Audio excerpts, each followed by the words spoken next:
ایک ایسی قوم جو پہاڑوں کو کاٹ کر محل بناتی تھی لیکن اپنے دل کو نہیں بدل سکی، اور پھر اللہ کا عذاب ان پر ایسا آیا کہ سب کچھ ختم ہو گیا۔ لیکن کیوں؟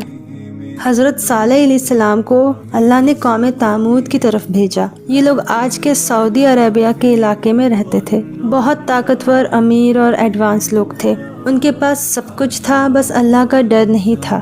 یہ لوگ پہاڑوں کو کاٹ کر گھر بناتے تھے۔ ان کی انجینئرنگ اتنی زبردست تھی کہ آج بھی لوگ حیران ہو جاتے ہیں۔ لیکن وہ بت پرستی یعنی آئیڈل ورشپ کرتے تھے اور ظلم بھی کرتے تھے۔ تو اللہ نے انہی میں سے ایک سچے اور ایماندار انسان کو نبی بنایا، جن کا نام حضرت صالح علیہ السلام تھا۔ جس قوم نے انہیں بچپن سے سچا کہا، وہی بعد میں ان کی سب سے بڑی دشمن بن گئی۔ حضرت صالح علیہ السلام نے کہا، صرف اللہ کی عبادت کرو، شرک چھوڑ دو ورنہ عذاب آئے گا۔ لوگوں نے مذاق اڑایا، کہا اگر تم سچے نبی ہو تو کوئی نشانی دکھاؤ۔ پھر اللہ نے ایک معجزہ دیا، معجزہ یعنی میریکل۔ ایک بڑی اونٹنی پہاڑ سے نکلی۔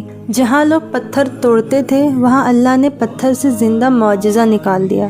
انہیں کہا گیا، اس اونٹنی کو نقصان مت پہنچانا، یہ اللہ کی نشانی ہے۔ لیکن کچھ لوگوں نے تکبر یعنی ایروگنس میں آ کے اس اونٹنی کو مار دیا۔ حضرت صالح علیہ السلام نے وارن کیا، اب 3 دن کا وقت ہے، پھر عذاب آئے گا۔ جب انسان اپنی ضد میں آ جاتا ہے تو معجزہ دیکھ کر بھی نہیں بدلتا۔ اور پھر ایک زبردست آواز اور زلزلہ آیا، پوری قوم تباہ ہو گئی۔ صرف حضرت صالح علیہ السلام اور ان پر ایمان لانے والے لوگ بچ گئے۔ اس واقعے کا ذکر قرآن میں کئی جگہ آتا ہے، جیسے سورہ الاعراف، سورہ ہود، سورہ الشمس۔ صحیح البخاری کی بھی ایک حدیث ہے جس میں اس قوم کا ذکر ہے، جہاں پروفٹ محمد صلی اللہ علیہ وسلم نے تامود کے علاقے سے گزرتے وقت لوگوں کو سبق لینے کو کہا۔ پر سٹوری یہی ختم نہیں ہوتی ہے، یہاں سے ہماری زندگی شروع ہوتی ہے۔ ہم کیا سیکھتے ہیں اس سٹوری سے؟ حق پہچان کر ایکسیپٹ کرنا ضروری ہے۔ تکبر انسان کو برباد کر دیتا ہے۔ اللہ کی نشانیوں کا مذاق نہیں اڑانا چاہیے۔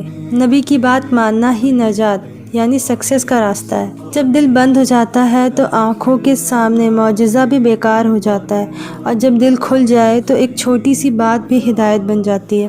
حضرت صالح علیہ السلام کی کہانی صرف ایک پرانی قوم کی کہانی نہیں ہے، بلکہ آج کے زمانے کے لیے بھی ایک آئینہ ہے۔ آج کے دور میں یہ کہانی کیا ڈیفائن کرتی ہے؟ قوم تامود کے پاس طاقت تھی، ٹیکنالوجی تھی، دولت تھی اور ترقی تھی۔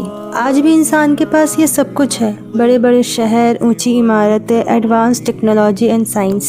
لیکن سوال یہ ہے، کیا ترقی صرف عمارتیں بنانے کا نام ہے یا اپنے رب کو پہچاننے کا بھی؟ تامود کی سب سے بڑی پرابلم جہالت نہیں تھی، ان کی سب سے بڑی پرابلم تکبر، ایروگنس تھی۔ انہوں نے حق کو اس لیے نہیں ٹھکرایا کیونکہ انہیں سمجھ نہیں آیا تھا، بلکہ اس لیے ٹھکرایا کیونکہ ان کا نفس قبول کرنے کو تیار نہیں تھا۔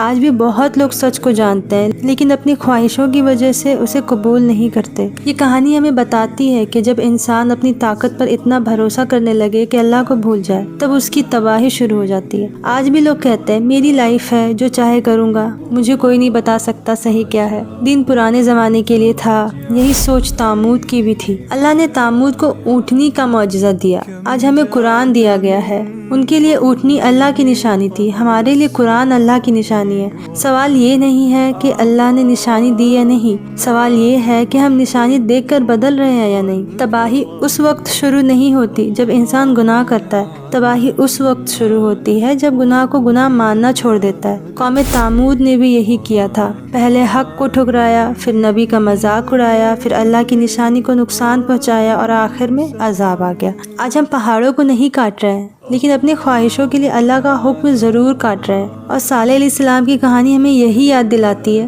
کہ انسان کی اصلی کامیابی اس کی ترقی میں نہیں بلکہ اس کے رب کی اطاعت میں ہے۔ تامود کی قوم مٹ گئی لیکن ان کی کہانی قیامت تک زندہ رکھی گئی ہے تاکہ ہم ان کی غلطیاں دوبارہ نہ دہرائیں۔ Follow for more motivational stories. جزاک اللہ خیرن۔